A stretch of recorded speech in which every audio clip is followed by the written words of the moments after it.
समस्त को praise Lord आओ प्रभु अम्मान को ए नूतन दिन देखिए से निमंते प्रभु को धन्यवाद दिए आ परमेश्वर पुनर्बार आउ थे मते आज आपण मध्य आओ ए सुंदर समय देइछन्ति जे परमेश्वर वाक्य आमे माने किसी समय शिखिबा हालेलुया आसंतो ए समय आमे माने आ वाक्य आड़ को जाऊ कारण आम मान को निमंते ए दिन परमेश्वर निर्माण कर आज यदि परमेश्वर को इच्छा न था ताहले हुए तो आज आमे माने एही दिन को बा ए नूतन वर्ष को आमे माने देखि पारि न था हालेलुया तो सेति पय आसंतो आजिर दिन रे परमेश्वर आम मान को कोन आम मान को कहंते से विषय रे आमे माने किछि समय आमे माने ध्यान करू आसंतो आमे माने बाहर करबा आ जोहना लिखित सुसमाचार 15 अध्याय आ स्थान एपरि लिखा अछि मु तुम मानक जे वाक्य कहू अछि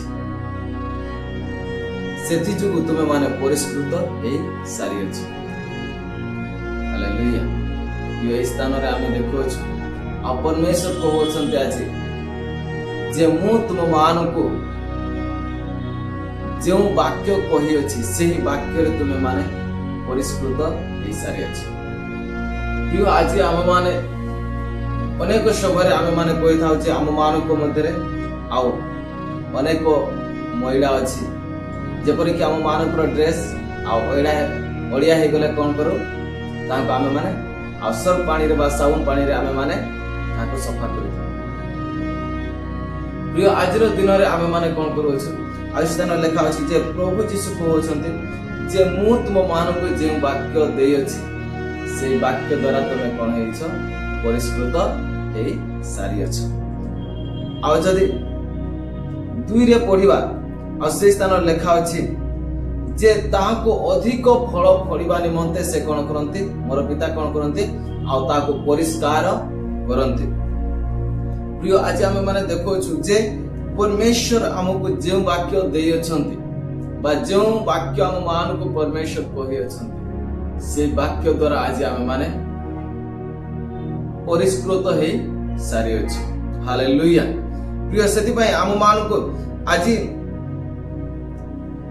आम मानकर जीवन रे कोन अछि आ गुटे गुटे छोट छोट कोन आ घास जेपरि गुटे गछ आमे माने जते बेले लगो अछि बगीचा रे जते बेले आमे माने कोनोसी भी गछ लगो अछि बाइगण बिलाती जहां मध्ये आम मानकर आवश्यक आसे सेही गछ जते बेले आमे माने लगो अछि सेही समय रे आमे माने देखो अछि से गछ बढ़िबा सहित तार चारि पटे आ किछि विषय बढ़ी जाय हालेलुया आ से गछ कोन करे आ से बड़ गछ को से कोन टाणीबा पय चेष्टा करथे बा तार चेर गुडी को से सब आडे आ जीवा पय दे न थाए सेति पय आमे माने कोन करथाउ जते बेले आ अलका घास माने बाहरी जाय से गुडा को जाय कि आमे माने सब से गछ गुडा को गुटे गुटे गुटे गुटे आमे माने आ उपाड़ी की पके देई था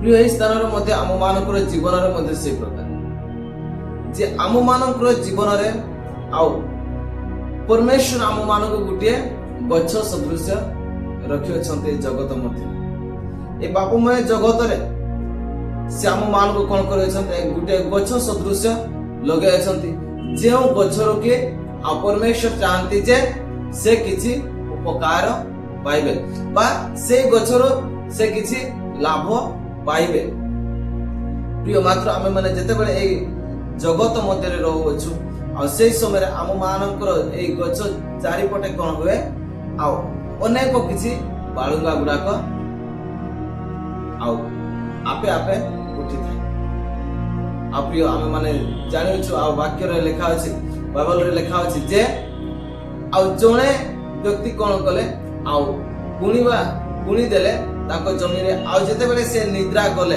राति रे से समय रे आउ शैतान जाय कि किछि मद आत्मा जाय कि किछि आहुरी पुणी दोछि आ जते बेले ताकर से ଚାଷୀର ଦାସ ମାନେ ଯାଉଛନ୍ତି ଯେ ଟିକେ ବିଲକୁ ଦେଖିବା ପାଇଁ, ସେତେବେଳେ ଦେଖୁଛନ୍ତି ଯେ ଆଉ ଭଲ ଫସଲ ସହିତ ଆହୁରି କିଛି ଖରାପ ଗଛ ମଧ୍ୟ ଉଠିଛି। ଆଉ ସେତେବେଳେ ସେମାନେ ତାଙ୍କର ଦାସ ମାନେ ଆସିକି ପଚାରୁଛନ୍ତି, ପ୍ରଭୁ ତମେ କଣ ଜମିରେ କଣ ଭଲ ମଞ୍ଜି ପକେଇନ ଯେ ଖାଲି ବାଳୁଙ୍ଗା ଗୁଡାକ ଦେଖାଯାଉଛି? ସେ ସ୍ଥାନରେ କହୁଛନ୍ତି ଯେ ଆଉ ସେହି ବାଳୁଙ୍ଗା ମୁଁ ବୁଣି ନାହିଁ, କିନ୍ତୁ ମୁଁ ଶୋଇଥିବା ବେଳକୁ ଆଉ ଜଣେ ସେ ତାହା ପକେଇ ଅଛି। ସେ ପ୍ରକାର ଆମ ମାନଙ୍କୁ ମଧ୍ୟ ପରମେଶ୍ୱର ଗୋଟିଏ ଉତ୍ତମ ଜାଗାରେ ରଖିଅଛନ୍ତି ବା ଉତ୍ତମ ସ୍ଥାନରେ ଆମ ମାନଙ୍କୁ ଗୋଟେ ଗଛ ସଦୃଶ ରହିଅଛନ୍ତି। କିନ୍ତୁ ପ୍ରିୟ ଆମେ ମାନେ ଯେଉଁ ସମୟରେ ଆଉ ନିଦ୍ରା ଯାଉଛୁ, ସେଇ ସମୟରେ ଆଉ ସେ ଆମ ମାନଙ୍କର ଚାରିପଟେ ଆଉ କିଛି ଆଉ ଖରାପ ବିଷୟ ଗୁଡାକ ରଖି ଦଉଛନ୍ତି, ଯେଉଁଥିରେ କି ଆଉ ସେ ଦୁଷ୍ଟ ଆତ୍ମା ଚାହେଁ ଯେ ସବୁବେଳେ ଆଉ ଏଇ ବ୍ୟକ୍ତି କଣ ହୁଏ ଯେ ସେ ଖରାପ ଗଛ ସହିତ ଆକୃଷ୍ଟ ହେଇକି ସେ ମଧ୍ୟ ଖରାପ ହେଇଯାଉ। ସେଥିପାଇଁ ପ୍ରିୟ ଆମେ ମାନେ ଦେଖୁଛୁ ଯେ ଆମ ମାନଙ୍କୁ ଆଉ କଣ କରିବାର ଅଛି ଯେ ପରମେଶ୍ୱର ଆମ ମାନଙ୍କୁ ଯେଉଁ ବାକ୍ୟ କହିଛନ୍ତି ସେ ବାକ୍ୟରେ ଆମେ ମାନେ ପରିଷ୍କୃତ ହେଇସାରିଛୁ। ପ୍ରିୟ ସେଇ ସ୍ଥାନରେ ସେ ଧନୀ ବ୍ୟକ୍ତି କଣ କଲେ ଯେ ଯେତେବେଳେ କାଟିଲେ ସେଇ ସମୟରେ ସେ ଅଲଗା କରିଲେ। ତ ଆଜି ଆମେ ମାନେ କେଉଁ ସମୟରେ ଆମେ ମାନେ ଆଉ ସେହି ମନ୍ଦ ଠାରୁ ଆମେ ମାନେ ପୃଥକ ହେଇ ଅଛୁ। ପ୍ରିୟ ପ୍ରଭୁ ଯୀଶୁ କହିଛନ୍ତି, ଯଦି ତମେ ମାନେ ମୋର ବାକ୍ୟ ତୁମର ମନରେ ରଖୁଅଛ, ତାହେଲେ ତୁମେ ମାନେ ଆଜି ପରିଷ୍କୃତ ହେଉଅଛ। ହାଲେଲୁୟା। ପ୍ରିୟ ସେଥିପାଇଁ ଆମେ ମାନେ ଦେଖୁଅଛୁ ଯେ ଆଉ ପରିଷ୍କାର ଯେତେବେଳେ ଆମ ମାନଙ୍କର ଜୀବନରେ ଆସିଥାଏ, ସେତେବେଳେ ଦୁଇ ପ୍ରକାର ଆମେ ମାନେ ଦେଖିବା। ଗୋଟିଏ ତ ବାହ୍ୟ ପରିଷ୍କାର ଆଉ ଗୋଟିଏ ଆନ୍ତରିକ ପରିଷ୍କାର। ଯେତେବେଳେ ଆମେ ମାନେ ଗୋଟିଏ ଗୃହ ନିର୍ମାଣ କରୁଅଛୁ ବା ଆମେ ମାନେ ଗୋଟିଏ ଆମର ନିଜର ଶରୀର ବିଷୟରେ ଦେଖୁଅଛୁ, ସେ ସମୟରେ କଣ ହଉଛି ଯେ ଆମେ ମାନେ ଆମ ମାନଙ୍କର ବାହାର ବିଷୟକୁ ଏବଂ ଆମର ଆତ୍ମିକ ବିଷୟରେ ଆମେ ମାନେ ପରିଷ୍କାର କରିଥାଉ। ଆମେ ମାନେ ବାହାର ବିଷୟକୁ ପରିଷ୍କାର କରିବାକୁ ହେଲେ ଆମ ମାନଙ୍କୁ ଭଲ ଡ୍ରେସ ପିନ୍ଧିବାକୁ ପଡିବ, ଭଲ ପ୍ୟାଣ୍ଟ ପିନ୍ଧିବାକୁ ପଡିବ, ଆମ ମାନଙ୍କର ଆଉ ଶରୀରକୁ ଉତ୍ତମ ଭାବରେ ଯତ୍ନ କରିବାକୁ ପଡିବ। ଆଉ ଆମେ ମାନେ ଉତ୍ତମ ଭାବରେ ଆମ ମାନଙ୍କର ଶରୀରକୁ ସଫା କରିକି ଆମ ମାନଙ୍କୁ ବାହାରିବାକୁ ପଡିବ। ତେବେ ଯାଇ ଲୋକମାନେ କଣ କହିବେ ଯେ ଇଏ ଉତ୍ତମ ପରିଷ୍କାର ପରିଚ୍ଛନ୍ନରେ ରହୁଛି। ହାଲେଲୁୟା। ପ୍ରିୟ ସେଥିପାଇଁ ଆମେ ମାନେ ଦେଖୁଅଛୁ ଯେ ଆଉ এই স্থান দেখুଛୁ যে ଆମେ ମାନେ ବାହ୍ୟ ପରିଷ୍କାରକୁ ଆମେ ମାନେ ଲୋକମାନେ ଦେଖି ଦିଅନ୍ତି। ତ ସେଥିପାଇଁ ଆମ ମାନଙ୍କର କଣ ସବୁବେଳେ ଆମେ ମାନେ ଚିନ୍ତା କରିଥାଉ ଯେ ଆମ ମାନଙ୍କର ବାହ୍ୟ ବିଷୟକୁ ଆମେ ମାନେ କିପରି ସଫା କରିବା ବା ମୁଁ କିପରି ସଫାରେ ରହିବି ବା ମୁଁ କିପରି ପରିଷ୍କାର ପରିଚ୍ଛନ୍ନତାରେ ରହିବି। ହାଲେଲୁୟା। ପ୍ରିୟ ଆଉ ବହୁତ ଉତ୍ତମ ବିଷୟ ଯେ ଆମେ ମାନେ ପରମେଶ୍ୱରଙ୍କର ମନ୍ଦିରକୁ କଣ କରୁଅଛୁ ଆଉ ପରିଷ୍କାର ପରିଚ୍ଛନ୍ନ ରଖୁଛୁ। ସେଦିନ ପ୍ରଭୁ ଯୀଶୁ ମଧ୍ୟ ଯେତେବେଳେ ଦେଖିଲେ ଯେ ଆଉ ମନ୍ଦିର ମଧ୍ୟରେ କଣ ବ୍ୟବସାୟ ଚାଲିଅଛି, ଆଉ ସେଇ ସ୍ଥାନରେ ପ୍ରଭୁ ଯୀଶୁ ମଧ୍ୟ କଣ କରିଥିଲେ ଆଉ ସେ ମନ୍ଦିରକୁ ସେ ପରିଷ୍କାର କରିଥିଲେ। ହାଲେଲୁୟା। ତ ପ୍ରିୟ ଆଜି ମଧ୍ୟ ଆମ ମାନଙ୍କୁ ଏଇ ମନ୍ଦିର ଦେଇଅଛନ୍ତି, ଏଇ ଶରୀର ଦେଇଅଛନ୍ତି, ଆଉ ଏହାକୁ ଯତ୍ନ ନେବାର ମଧ୍ୟ ଆମ ମାନଙ୍କୁ ପ୍ରିୟ। କିନ୍ତୁ ତା ସହିତ ଆମ ମାନଙ୍କୁ ଆନ୍ତରିକ ବା ଆତ୍ମିକ ସଫା ମଧ୍ୟ ଆମକୁ ଦରକାର। ପ୍ରିୟ ଆତ୍ମିକ ବିଷୟ କେହି ଦେଖନ୍ତି ନାହିଁ, କେବଳ ପରମେଶ୍ୱର ଦେଖିପାରନ୍ତି ଯେ ଆଉ ଆମ ମାନଙ୍କର ହୃଦୟ କେତେ ସଫା। ହାଲେଲୁୟା। ସେଥିପାଇଁ ପ୍ରିୟ ଆମ ମାନଙ୍କୁ ଆଉ ଆତ୍ମିକ ବିଷୟକୁ ଆମ ମାନଙ୍କୁ ସଫା କରିବାର ଅଛି, ଆମ ମାନଙ୍କର ଆନ୍ତରିକ ବିଷୟକୁ ଆମକୁ ସଫା କରିବାର ଅଛି।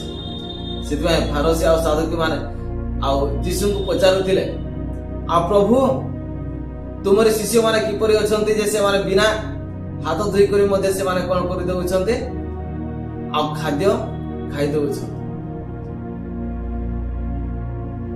କିନ୍ତୁ ପ୍ରଭୁ ସେ ସ୍ଥାନ କହିଲେ ଆଉ ତୁମେ ମାନେ ପ୍ରଥମେ କଣ କର, ଯେ ପ୍ରଥମେ ଗିନାର ଭିତରକୁ ସଫା କର, ତେବେ ବାହାରଟା ଆପେ ସଫା ହେଇଯିବ। ହାଲେଲୁୟା। ପ୍ରିୟ, ଯେତେବେଳେ ଆମ ମାନଙ୍କର ଆଉ ଆନ୍ତରିକ ବିଷୟ ଆମେ ମାନେ ସଫା କରୁଛୁ, ସେ ସମୟରେ କଣ ହଉଛି ଯେ ଆମ ମାନଙ୍କର ବାହାର ବିଷୟ ମଧ୍ୟ ଆମ ମାନଙ୍କର ସଫା ହେଉଛି। ତାମାନେ ପ୍ରିୟ, ଆମେ ମାନେ ଯେଉଁ ସମୟରେ ଆମ ମାନଙ୍କର ଆନ୍ତରିକ ବିଷୟରେ ପ୍ରେମ ଭଲ ପାଇବା ଥିବ, ସେଇ ସମୟରେ ଆମେ ମାନେ ଅନ୍ୟ ମାନଙ୍କୁ ମଧ୍ୟ ପ୍ରେମ କରିପାରିବା, ଆଉ ଅନ୍ୟ ମାନଙ୍କୁ ମଧ୍ୟ ଆମେ ମାନେ ଆଉ ଭଲ ପାଇପାରିବା। କିନ୍ତୁ ଯଦି ଆମ ମାନଙ୍କ ମଧ୍ୟରେ ଈର୍ଷା, କ୍ରୋଧ, କପଟତା, ମନ୍ଦତାରେ ପରିପୂର୍ଣ୍ଣ, ତାହେଲେ ଆମେ ମାନେ ଆଜି ସେଇ ପ୍ରକାର ମଧ୍ୟ ହୁଏତ ଆମ ମାନଙ୍କର ଶାରୀରିକ ଆମେ ମାନେ ଭଲ ଭଲ ଡ୍ରେସ ପ୍ୟାଣ୍ଟ ପିନ୍ଧିକି ଆମେ ମାନେ ଟାଇ ବୁଟ ଲଗେଇକି ଆମେ ମାନେ ବାହାରକୁ ବାହାରିଥାଉ, କିନ୍ତୁ ପ୍ରିୟ, ଯେତେବେଳେ ଆମେ ମାନେ ଆମ ମାନଙ୍କର ପାଟିରୁ ଆୱାଜ ବାହାରେ ବା ଆମ ମାନଙ୍କର ପାଟିରୁ ଆମେ ମାନେ କଥା କହିଥାଉ, ସେ ପାଟି ଦ୍ୱାରା ଆଉ ଆମ ମାନଙ୍କୁ ଭଲ ଭଲ ଡ୍ରେସ ପ୍ୟାଣ୍ଟ ପିନ୍ଧିଥିଲେ ମଧ୍ୟ ସେମାନେ କହିବେ ଯେ ଆଉ ଏ ତ ଦେଖିବାକୁ ବହୁତ ସୁନ୍ଦର, କିନ୍ତୁ ତାଙ୍କର ମନରେ ବହୁତ କ୍ରୋଧ, ବହୁତ କପଟତା, ବହୁତ ମନ୍ଦତା ରହିଅଛି। ପ୍ରିୟ, ସେଥିପାଇଁ ଆମ ମାନଙ୍କର ଶାରୀରିକ ବିଷୟକୁ ଯତ୍ନ କରିବା ସହିତ ଆମ ମାନଙ୍କୁ ଆମର ଆତ୍ମିକ ବିଷୟକୁ ମଧ୍ୟ ଆମ ମାନଙ୍କୁ କଣ କରିବାର ଅଛି, ସଫା କରିବାର ଅଛି।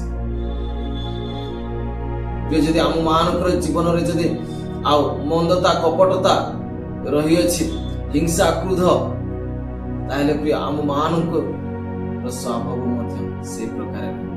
ସେଥିପାଇଁ ଆଉ ଆମ ମାନଙ୍କୁ ଏହି ସମସ୍ତ ବିଷୟରୁ ଆଉ ବଞ୍ଚିବାକୁ ହେଲେ ଆମ ମାନଙ୍କୁ ଆନ୍ତରିକ ବିଷୟକୁ ଆମ ମାନଙ୍କୁ ସଫା କରିବାକୁ ପଡିବ। ହାଲେଲୁୟା।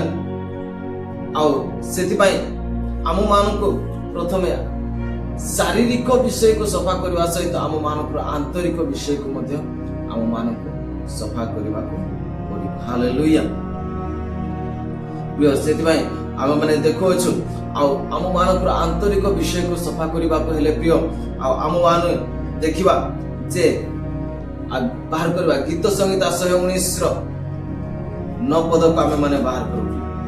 ଆଉ সেই স্থাନରେ লেখা ଅଛି যে হে যুবা মনুষ্ୟ, কি প্রকারে তুমি আপনা পথ পরিষ্কার করিব। হালেলুয়া। প্রিয়, আজি ଆମେ ମାନେ ଦେଖୁଛୁ এই ସ୍ଥାନରେ ଆଉ ଗୀତ ରଚିତ ଦାଉଦ କୁହନ୍ତି ଯେ ହେ ଯୁବା ମନୁଷ୍ୟ, ତୁମେ କି ପ୍ରକାରେ ଆପଣା ପଥକୁ ପରିଷ୍କାର କରିବ। ହୁଏତ ପ୍ରିୟ, এই ସ୍ଥାନରେ ଆଉ ଯୁବା ଲେଖା ହେଇଛି, କିନ୍ତୁ ମୁଁ କହିବା ପାଇଁ ଚାହେଁ ପ୍ରିୟ, ଆଜିର ଦିନରେ ଆମେ ମାନେ ଆପଣାକୁ କିପରି ପରିଷ୍କାର, ହୁଏତ ଆମେ ମାନେ ଯୁବା ଥାଉ, ହୁଏତ ଆମେ ମାନେ ବାପା ଥାଉ, ହୁଏତ ଆମେ ମାନେ ମା, ଭଉଣୀ, ଭାଇ ସମସ୍ତେ ଥାଉ ପ୍ରିୟ, ଆଉ ଆମେ ମାନେ କିପରି ଆଜିର ଦିନରେ ଆମ ମାନଙ୍କର ଆତ୍ମିକ ବିଷୟକୁ ଆମେ ମାନେ ପରିଷ୍କାର କରୁଛୁ। ଆମେ ମାନେ କିପରି କାରେ ଆପଣାକୁ ଆମେ ମାନେ ପରିଷ୍କାର କରୁ, ତେବେ ଅନ୍ୟ ମାନଙ୍କୁ ଆମେ ମାନେ ପରିଷ୍କାର କରିପାରିବା, ବା ଅନ୍ୟ ମାନଙ୍କ ଆଗରେ ଆମେ ମାନେ ନିଜକୁ ପରିଷ୍କାର ଦେଖେଇ ପାରିବା। ହାଲେଲୁୟା। ପ୍ରିୟ, ଆମେ ମାନେ ତାପରେ ଲେଖା ଅଛି ଯେ ତୁମ ବାକ୍ୟ ଅନୁଯାୟୀ ତହିଁ ବିଷୟରେ ସାବଧାନ ହେଲେ, ଆଉ ତୁମରି ବାକ୍ୟରେ ଆଉ ସାବଧାନ ହେଲେ ତୁମେ ପରିଷ୍କାର ହେଇପାରିବ। ସେଥିପାଇଁ ପ୍ରିୟ, ଆମେ ମାନେ ଦେଖୁଅଛୁ ଆଉ ପ୍ରଭୁ ଯୀଶୁ କହୁଅଛନ୍ତି ଯେ ମୁଁ ତୁମ ମାନଙ୍କୁ ଯେଉଁ ବାକ୍ୟ ଦେଇଅଛି ସେଇ ବାକ୍ୟରେ ତୁମେ କଣ ହେଇଛ, ପରିଷ୍କୃତ ହେଇସାରିଅଛ। ପ୍ରିୟ, ଯେତେବେଳେ ଆମେ ମାନେ ତାଙ୍କର ବାକ୍ୟକୁ ଆମ ମାନଙ୍କ ମଧ୍ୟରେ ରଖୁଅଛୁ, ଆମ ମାନଙ୍କର ହୃଦୟ ମଧ୍ୟରେ ରଖୁଅଛୁ, ସେଇ ସମୟରେ ଆମ ମାନଙ୍କର ଆତ୍ମିକ ବିଷୟ ମଧ୍ୟ ପରିଷ୍କାର ହୋଇଛି। ଆମ ମାନଙ୍କର ଶାରୀରିକ ବିଷୟ ସଫା ହେବା ସହିତ ଆମ ମାନଙ୍କର ଆତ୍ମିକ ବିଷୟ ମଧ୍ୟ ଆମ ମାନଙ୍କର ସଫା ହେଇଯାଇଛି। ହାଲେଲୁୟା। ସେଥିପାଇଁ ପ୍ରିୟ, ଆଉ ଆମ ମାନଙ୍କର ଜୀବନରେ ପରମେଶ୍ୱରଙ୍କର ବାକ୍ୟକୁ ଆମ ମାନଙ୍କୁ ସଞ୍ଚୟ କରିବାର ଅଛି। ହାଲେଲୁୟା। ପ୍ରିୟ, ଆମ ମାନେ ଯଦି ଆଜିର ଦିନରେ ପରମେଶ୍ୱରଙ୍କର ବାକ୍ୟକୁ ଆମ ମାନଙ୍କର ହୃଦୟ ମଧ୍ୟରେ ରଖୁନାହୁଁ, ତାହେଲେ ଆମେ ମାନେ କେବେ ଆମ ମାନଙ୍କର ଆନ୍ତରିକ ବିଷୟକୁ ଆମେ ମାନେ ସଫା କରିପାରିବା ନାହିଁ। ସେଥିପାଇଁ ପ୍ରିୟ, ଆମ ମାନଙ୍କୁ ଆଉ ତାହାଙ୍କର ବାକ୍ୟକୁ ଆମ ମାନଙ୍କର ଜୀବନରେ ରଖିବାର ଅଛି। ଆଉ ସେଇ ବାକ୍ୟରେ ଆମ ମାନଙ୍କୁ ଚାଲିବାର ଅଛି। ତେବେ ଯାଏ ଆମେ ମାନେ କଣ କରିବା, ଆଉ ଆମ ମାନଙ୍କର ଆନ୍ତରିକ ବିଷୟକୁ ଆମେ ମାନେ ସଫା କରିପାରିବା। ହାଲେଲୁୟା। ସେଥିପାଇଁ ପ୍ରିୟ, ଆଉ ଯୋହନ ବାପ୍ତିଜକ ଯୋହନ ମଧ୍ୟ କଣ କରିଥିଲେ, ଯେ ପ୍ରଚାର କରୁଥିଲେ ଯେ ତୁମେ ମନ ପରିବର୍ତ୍ତନ କର, କାରଣ ସ୍ୱର୍ଗ ରାଜ୍ୟ ସହିତ। ପ୍ରିୟ, ଆମ ମାନଙ୍କୁ ଆଜିର ଦିନରେ ଆଉ ପ୍ରତ୍ୟେକ ବିଷୟରୁ ଆମ ମାନଙ୍କୁ ମନ ପରିବର୍ତ୍ତନ କରିବାର ଅଛି। ପ୍ରିୟ, ଆମେ ମାନେ ତାହାଙ୍କର ବାକ୍ୟକୁ ଯେତେବେଳେ ଆମ ମାନଙ୍କର ହୃଦୟ ମଧ୍ୟରେ ରଖୁଅଛୁ, ସେଇ ସମୟରେ ଆଉ ସେ କୁହନ୍ତି ଯେ ତେବେ ତମେ ମାନେ ପରିଷ୍କୃତ ହେଇ ସାରିଅଛ। ଆଉ ଆମେ ମାନେ ଯଦି ପଢିବା ସେ ଗୀତ ସଂହିତା 19:11, ଆଉ ସେ ସ୍ଥାନରେ ଲେଖା ଅଛି, ମୁଁ ଯେପରି ତୁମ ବିରୁଦ୍ଧରେ ପାପ ନ କରେ, ଏଥିପାଇଁ ମୁଁ ଆପଣ ହୃଦୟ ମଧ୍ୟରେ ତୁମର ବାକ୍ୟ ସଞ୍ଚୟ କରି ରଖିଅଛି। ପ୍ରିୟ, ଆଜି ଆମ ମାନଙ୍କୁ ହୃଦୟ ମଧ୍ୟରେ ତାଙ୍କର ବାକ୍ୟକୁ ସଞ୍ଚୟ କରିବାର ଅଛି। ଆଉ ଯଦି ଆମେ ମାନେ ଯଦି ତାଙ୍କର ବାକ୍ୟକୁ ଆମ ମାନଙ୍କ ହୃଦୟ ମଧ୍ୟରେ ସଞ୍ଚୟ କରି ରଖୁନାହୁଁ, ତାହେଲେ ହୁଏତ ଆମେ ମାନେ ଅନେକ ବିଷୟରେ ଅନେକ ସମୟରେ ଆମେ ମାନେ ଝୁଣ୍ଟି ପଡିଥାଉ। ହାଲେଲୁୟା। ସେଥିପାଇଁ ପ୍ରିୟ, ଆମ ମାନଙ୍କୁ ତାହାଙ୍କର ବାକ୍ୟକୁ ଆମ ମାନଙ୍କୁ ଆତ୍ମିକ ବିଷୟରେ ଆମ ମାନଙ୍କ ହୃଦୟ ପଟାରେ ଲେଖି ରଖିବାର ଅଛି। ପ୍ରିୟ, ଅନେକ ସମୟରେ ଆମେ ମାନେ ଅନେକ ଆଉ ମନ୍ଦ ବିଷୟକୁ ଆମେ ମାନେ ଦେଖିଥାଉ, କିନ୍ତୁ ଆମେ ମାନେ ଅନେକ ସମୟରେ ଆମ ମାନଙ୍କ ଜୀବନରେ ମନ୍ଦ ବିଷୟକୁ ଦେଖିଥାଉ, ମନ୍ଦ ବିଷୟକୁ କହିଥାଉ।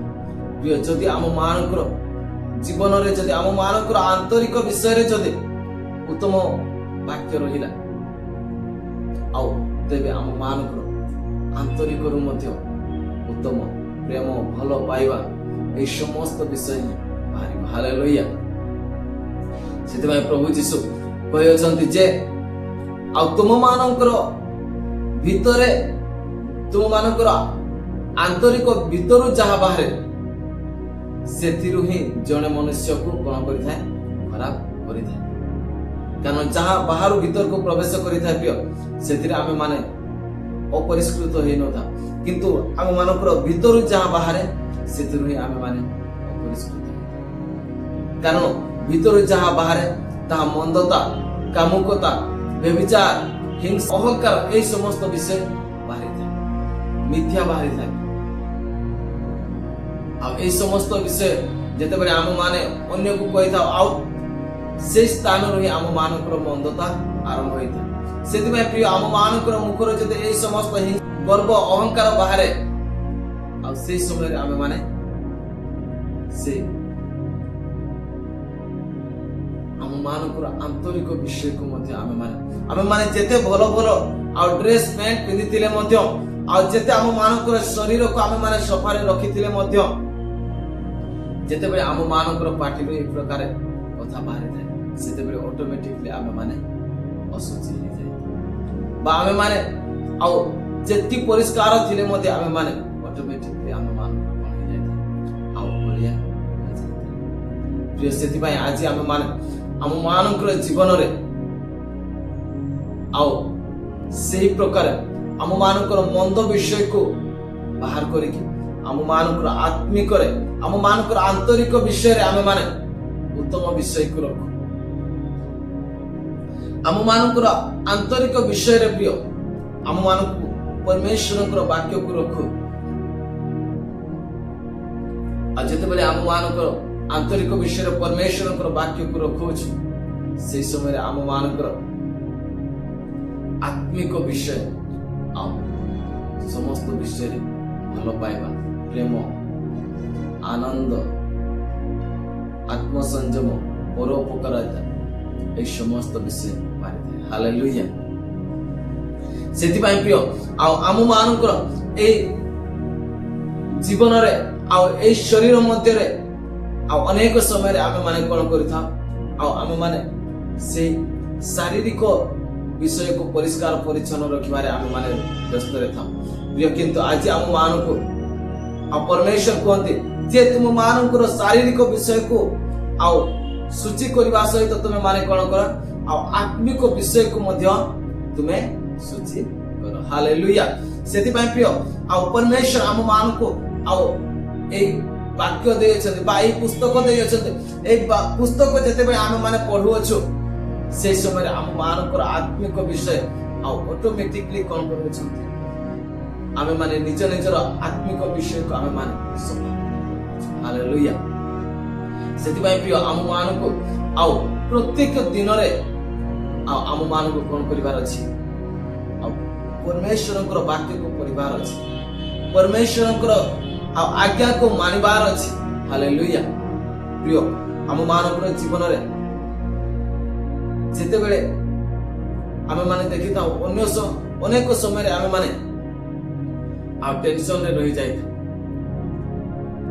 ଆଉ ଆମ ମାନେ ଅନେକ ସମୟରେ ଆଉ ଆମ ମାନଙ୍କର ଜୀବନରେ ଅନେକ ବିଷୟ ଆଉ ଚାଲିଥାଏ। କିନ୍ତୁ ସେଥିରୁ ଆମ ମାନଙ୍କୁ ମୁକ୍ତି ପାଇବାକୁ ହେଲେ କେବଳ ପରମେଶ୍ୱରଙ୍କର ବାକ୍ୟକୁ ପଢିକି ଆମେ ମାନେ ଶାନ୍ତି ଆରାମ ପାଇପାରିବା। ପ୍ରିୟ ଆମ ମାନଙ୍କୁ ଆଉ ପରମେଶ୍ୱରଙ୍କର ବାକ୍ୟରୁ ହିଁ ଆମେ ମାନେ ଆଜି ଶାନ୍ତି ପାଇପାରିବା, ଆରାମ ପାଇପାରିବା। ଯେତେବେଳେ ଆମେ ମାନେ ଦେଖୁଅଛୁ ଗୋଟେ ଇଲେକ୍ଟ୍ରୋନିକ ଜିନିଷ ବା ଆମେ ମାନେ ଯେଉଁ ଲ୍ୟାପଟପ୍ ୟୁଜ କରୁଛୁ, ଯେଉଁ ସିଷ୍ଟମ ୟୁଜ କରୁଛୁ, ଯେଉଁ ଫୋନ ୟୁଜ କରୁଛୁ,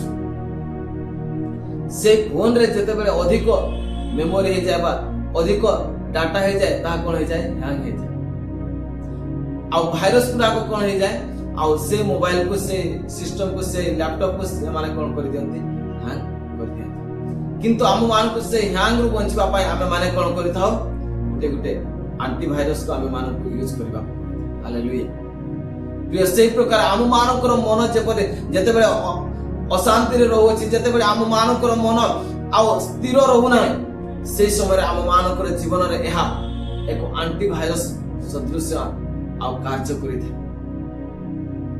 ପ୍ରିୟ ସେଥିପାଇଁ ଆଉ ଆମ ମାନଙ୍କୁ ପ୍ରତ୍ୟେକଟି ବିଷୟରେ ଆମ ମାନଙ୍କୁ ଆନ୍ତରିକ ଜିନିଷରେ, ଆନ୍ତରିକ ବିଷୟରେ ଆମ ମାନଙ୍କୁ ଶାନ୍ତି, ଆରାମ, ଆନନ୍ଦ ପାଇବାକୁ ହେଲେ ଆମ ମାନଙ୍କୁ ପ୍ରତ୍ୟେକ ଦିନ ପରମେଶ୍ୱରଙ୍କର ଆଉ ଏଇ ବାକ୍ୟକୁ ପଢିବାର ଅଛି।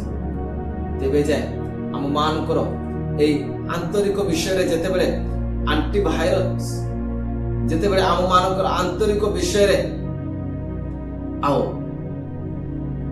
ମନ୍ଦତା ଚାଲିଥାଏ, ଆମ ମାନଙ୍କର ଜୀବନରେ ଅଶାନ୍ତି ରହିଥାଏ, ଆମ ମାନଙ୍କର ଜୀବନରେ ଆଉ ସମସ୍ତ ବିଷୟ ଆଉ ମନ୍ଦରେ ଚାଲିଥାଏ, ସେ ବିଷୟରେ ଯେତେବେଳେ ଆମ ମାନଙ୍କର ଜୀବନ ଆଉ ଗୋଟେ ଭାଇରସ ଥିବା ଭଳିଆ ଆଉ ଉତ୍ତମ ଭାବରେ ଚାଲେ ନାହିଁ, সেই ସମୟରେ କେବଳ ଏଇ ବାକ୍ୟ ହିଁ, ଏଇ ପରମେଶ୍ୱରଙ୍କର ବାକ୍ୟ ହିଁ ଆମ ମାନଙ୍କୁ ଶାନ୍ତି ଆରାମ ଦେଇପାରିବ। ସେଥିପାଇଁ ପ୍ରିୟ ଆମ ମାନଙ୍କୁ ପ୍ରତ୍ୟେକଟି ବିଷୟରେ ଆଉ ସେ ପରମେଶ୍ୱରଙ୍କର ବାକ୍ୟକୁ ଆମ ମାନଙ୍କୁ ପଢିବାର ଅଛି। ଏହି ବାକ୍ୟ, ଏହି ପବିତ୍ର ବାଇବଲ, ଏହି ଶାସ୍ତ୍ର ଆମ ମାନଙ୍କର ଜୀବନରେ ଏକ ଆଣ୍ଟିଭାଇରସ ସଦୃଶ କାର୍ଯ୍ୟ କରେ। ହାଲେଲୁୟା।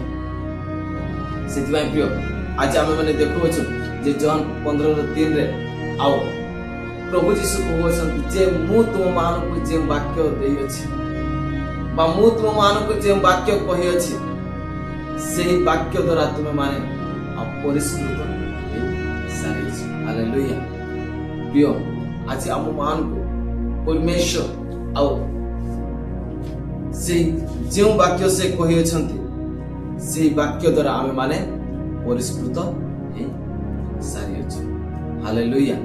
ଆଉ ଯେତେବେଳେ ଆମେ ମାନେ ପରମେଶ୍ୱରଙ୍କର ବାକ୍ୟକୁ ଶୁଣୁଅଛୁ, ଯେତେବେଳେ ପରମେଶ୍ୱରଙ୍କର ବାକ୍ୟକୁ ପଢୁଅଛୁ, ଯେତେବେଳେ ଆମେ ମାନେ ପରମେଶ୍ୱରଙ୍କର ଲୋକମାନଙ୍କ ସହିତ ଆମ ମାନଙ୍କର ସହଭାଗିତା ବଢୁଅଛି ବା ତାଙ୍କର ସହିତ ଆମ ମାନଙ୍କର କନେକ୍ସନ ରହୁଅଛି, ଆଉ ସେଇ ସମୟରେ ଆମ ମାନଙ୍କର ଆତ୍ମିକ ବିଷୟକୁ ଆମେ ମାନେ ଆଉ ସୂଚି କରିପାରିବା ବା ଆମ ମାନଙ୍କର ଆନ୍ତରିକ ବିଷୟକୁ आमे माने परिष्कार करि पारि था जेतेबेले आमे माने अधिक प्रेयर करि था अधिक प्रार्थना रे बसि था प्रिय से समय रे आमे मानक आंतरिक विषय को आमे माने सफा करता सेति पय प्रिय आम मानक आंतरिक विषय को सफा करबा को हेले आम मानक परमेश्वरकर वाक्य को पढिबार अछि परमेश्वरकर वाक्य को सुनिबार अछि परमेश्वरकर लोक मानक सहित आम मानक सहभागिता करिबार अछि आ परमेश्वरकर लोक मानक सहित आम मानक अधिक और अधिक कनेक्शन को बढ़ेबार अछि ता सहित आम मानक परमेश्वरक सहित अधिक और अधिक प्रार्थना करिबार अछि आ जेते अधिक आमे माने परमेश्वरक सहित अधिक कनेक्शन बढ़ै थाउ प्रिय सेति अधिक आम मानकर जीवन रे आम मानकर आंतरिक मध्य रे जेति मध्य ओडिया थाए से समस्त विषय आ परिष्कार हेबा लागि हालेलुया सेति भाई प्रिय आज आम मानक से प्रभु यीशु कहते जे मु तुम मानक जे वाक्य कहि अछि बा तुमे जे वाक्य सुनि अछ से वाक्य द्वारा तुमे माने कोन हे जाय छ परिष्कार परिच्छन्नता हे जाय छ हालेलुया प्रिय सेति भाई आज आमे माने देखो छु हमर हृदय मध्य रे परमेश्वरक वाक्य को रखबार अछि आ से वाक्य द्वारा आमे माने परिष्कृत हे पारे आ से वाक्य जदि आम मानक हृदय मध्य रे न रखु आओ तेबे आमे माने परिष्कार बा परिच्छन्न हे पारिबा हालेलुया आ प्रिय आज आमे माने निज निज को पचारो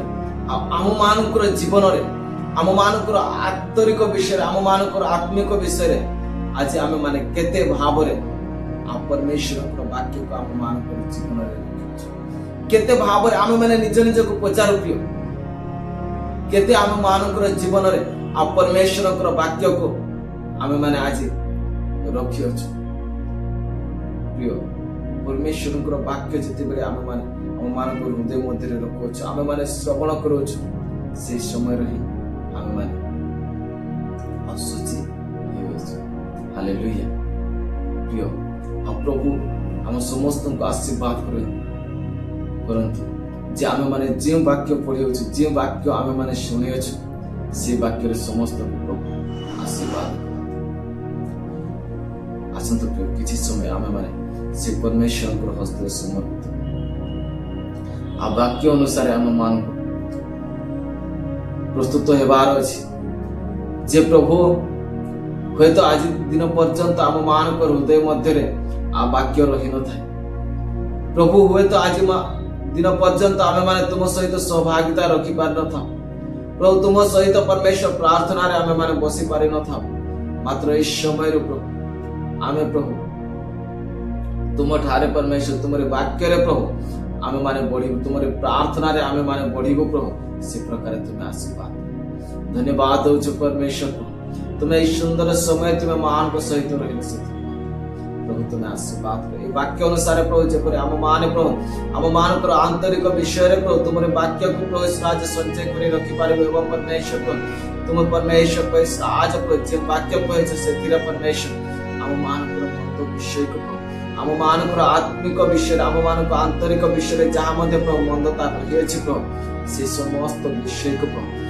गर्व अहंकार परमेश्वर को राज इस समस्त विषय को प्रभु परमेश्वर घृणा करिबा परमेश्वर अन्य को परमेश्वर हिंसा करिबा प्रभु इस समस्त विषय को प्रभु आम मान आंतरिक विषय को तुम्हारी वाक्य द्वारा प्रभु आम मान को सूची करियो धन्यवाद दउछु ब्लेस परमेश्वर आम मान को आंतरिक विषय को सफा करियो समस्त विषय प्रभु तुम्हारे हस्त में यीशु का नाम रे मांगू आमीन समस्त को प्रेज द लॉर्ड प्रभु समस्त को आशीर्वाद